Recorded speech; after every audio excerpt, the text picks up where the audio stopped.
list.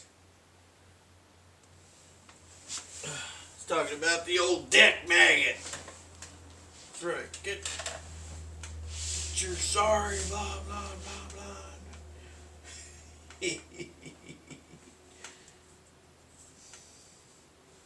Right. Man, I'll tell you what, just goofing off takes time, doesn't it? So, yeah. So I was talking about how I divide up things. I used to divide things into 4 sections, and I would leave the other 2 as common sense. But then I discovered over time that you cannot leave those other 2 categories up to common sense, because it's, you know, it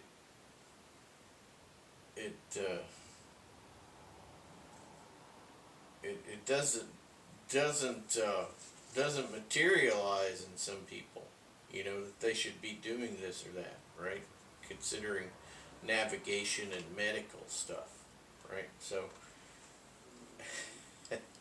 So I revised my system to 6 categories instead of 4. And the original 4 were shelter, fire, water, and food, right? And then you have navigation and medical, okay? Now your navigation and your medical is dependent dependent on the mission, okay? And then, of course, all of your other stuff is dependent on the mission too, but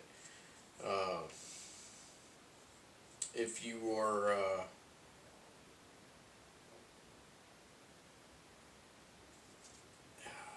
if you're just going on a hike, for instance, right? You're just going on a day hike. There's no sense and it's on known trails. You're not going to leave the trail. You're just going to a park, a state park, right?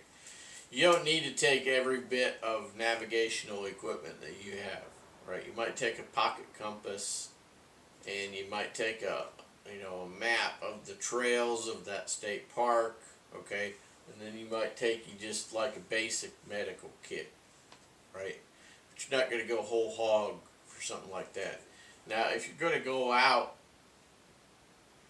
on a combat mission or a reconnaissance mission or whatnot, then you're going to have to switch things up, right? So, in my case, I'm just going to have a basic medical kit that's going to be tailored to me ruck marching.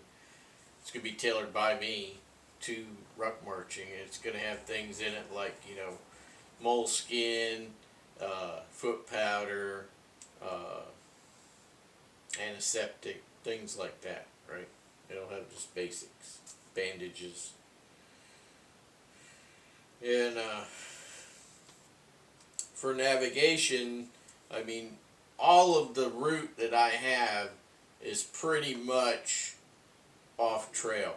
Now, they say on the website, we want you to do on and off road. Well, you know, if I did on road, they'd probably pick me up in a second. Anyway, so all my route is going to be off road, except for a very few places that I will go through towns. Okay, and I'm not going to give you any details because it's a secret. So anyway, I will go through some towns, but most of it will be off trail. I'm going to be looking at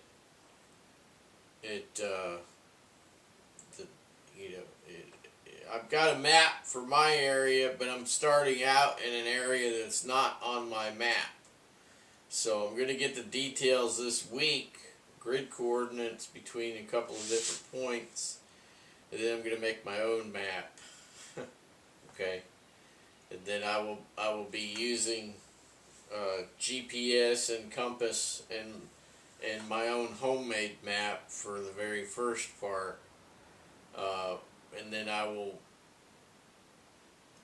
transfer onto a regular military grid reference system map for my area of operations here. So my AO will be all the MGRS map that you generally will see in my map case. Okay, and yeah.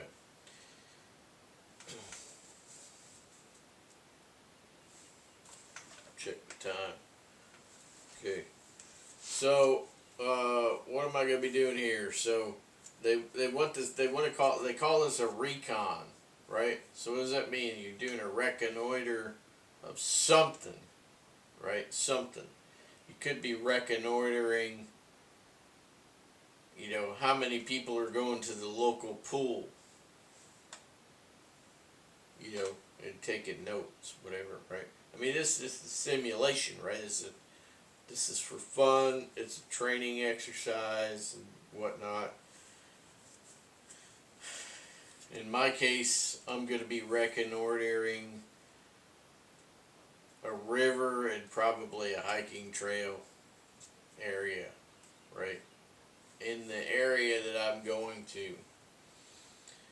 So it'll be especially fun to hide out.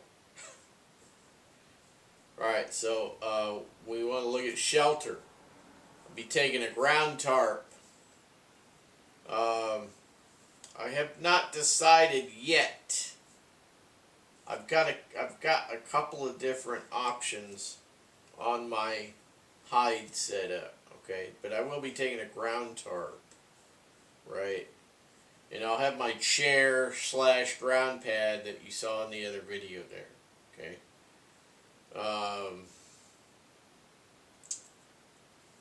I'm going to be looking at the temperature and the weather. If it's going to be really rainy, you know, that would not be fun. But it's a training exercise. You just got to do it, right? So,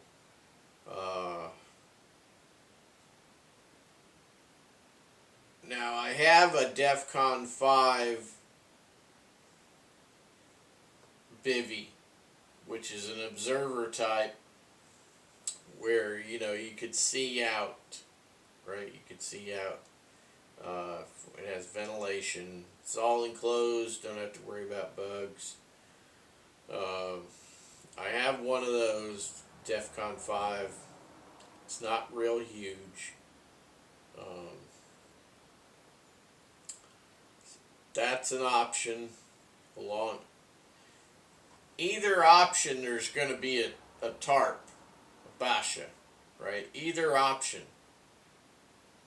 Okay, in this case, it's going to be a USMC tarp. It's going to be Marpat one side, and it's going to be Coyote Brown the other. Either way. Okay, and then I've put my own tie-outs on it that I've sewn to the tarp. So, you know, I've pimped it out a bit, right? Plussed it up.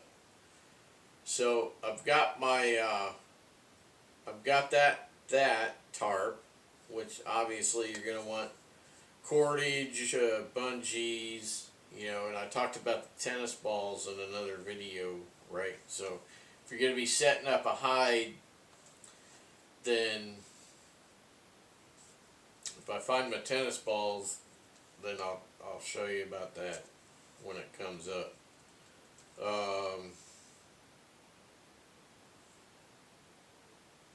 So yeah, I have a U.S. Woodland bivy bag, which is bomb proof. It's like 3-layer Gore-Tex, so that's completely waterproof. If I don't take the DEFCON 5 bivy with bivy tent, they call them, because it has an area that, you know, is off your head and you can look out, you know, an observation port. Okay, if I don't take that, then I'll take a U.S. Woodland bivy bag. I also have a Vietnam style enclosed jungle hammock without the jungle hammock paraphernalia. You know, no paracord, no connector rings, nothing. Basically, I have that to throw on the ground and crawl into. Okay, because it is like a canvas on one side, and then it's enclosed with netting, and it has a waterproof top. So I've had that for a lot of years. Basically, if I just need protection from insects, right? So if I'm in the jungle, and let's say I make myself a raised platform, because you know in the jungle you don't want to be on the floor of the jungle. It's not a good idea. All right, so I've always had a hammock or made a platform, and this was I would use this for a platform situation. Crawl up on the platform, lay it down on the platform, and take some bits of paracord and hang up the netting top, and get in there and zip it up, go to sleep, right? So those are things that I have for shelter and the hide, right? Always running out of time. All right, so fire, right? So I'm going to be taking 3 stoves. First one, I'll be taking my main stove that I'm just going to cook on, or I would say cook on, but heat water on. I'm just taking it because I like it. It's the Coleman 502. It's my favorite gas-powered stove. It's really cool. It's old. It's from the 60s. So anyway, I'm taking that 502 stove by Coleman. Very easy to control your temperature on that one. You could simmer on it is great. I'll be taking the Bush Buddy, which I talked about already, and I'll be taking a siege stove setup with the cross members. So I'll be doing a couple little videos with the siege stove and with the Bush Buddy. All right. I'll have a fire kit. Okay, so this is under the fire category. So my stoves are under the fire category, and I'll have a fire kit. Okay, and in the fire kit, I'll have a container of waterproof lifeboat matches, a lighter, fire steel, fat wood, those types of things. Maybe a couple pieces of birch bark. You never know. Water. Tell you, water is a critical thing. You never want to get dysentery. It's terrible. I had it for 3 days one time. I got water from a source that all the locals were drinking from without any sterilization or filtering or whatnot. I was young. Experience teaches, right? Yeah. Never did that again. I always had a filter, and I always used my tabs if I didn't have a filter, right? And what filter do I use? I use a Katadyn pocket filter. It's a pump. Never was sick again, ever. Never got sick again, ever. Nope. Not this guy. Katadyn pocket filter. Cost about $300. It's a little weighty. You have to take special care of it in the wintertime because it has a ceramic filter. I always slept with it next to my body. Any winter conditions. You have to take it apart and wipe it down with a cloth. Try to get a lot of the moisture out of the inside, put it back together, and then keep it snug with you. Keep it next to your body, right? Takes a little extra effort, but you know what? I have 2 of these, and I just bought a brand new one recently just to be part of the current crowd, right? So that I could backfill, my water bladder and whatnot, right? And because the other one is so old, I got it in the late 80s, right? Did a lot of testing, feedback, and anyway, same filter. On the original one, it's the same filter. Never wore out yet. Late 80s. That's right. Talk about longevity. There you go. So with proper care, even in a rough environment, You can have a ceramic filter for a long time. It's a reality. So water bag, I'm taking, the water bag with the hose. There are many different ones on the market now. I have a platypus, which is a good bag, but you got your other ones out there. They got one that's real popular from Israel. That's real popular. There's another one that's real popular. Is your Camelback. So those are out there. I've always been a canteen guy, though. I only went to a water bag. I only carry one water bag. That's for when I'm on the move. All the rest is canteens. I've got some canteens that are decades old. They probably got BPA or BPS or whatever the heck it is that all you younger guys are afraid of. They probably got that in them. But I'm alive. I'm alive to talk about it. So, anyway, you got food is your regular stuff. Power bars, tea. Got a crap kit. Okay, so you got to go put stuff in, you got to take it out, right? What else?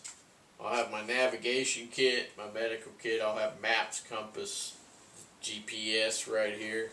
See that? So, yeah. I'll have all that stuff, guys. We'll see you soon.